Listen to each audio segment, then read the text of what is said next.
In 1994, Ukraine gave up the world's third largest nuclear arsenal. In return, the United States, Britain, and Russia signed a short document promising to respect its borders. What almost no one remembers is that American diplomats deliberately made those promises non-binding.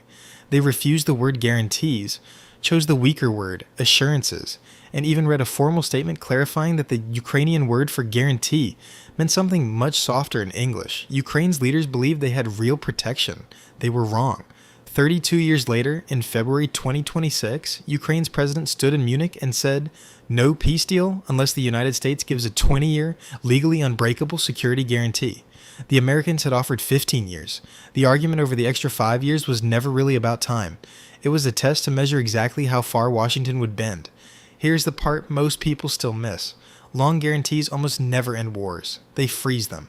South Korea is the clearest example. The Korean War armistice was signed in 1953.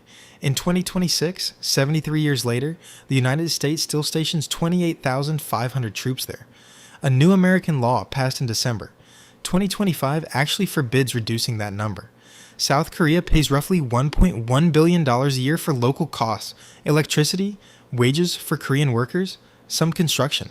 The full American cost, salaries, equipment, operations, is several times higher and falls on U.S. taxpayers. The quiet twist no one says out loud.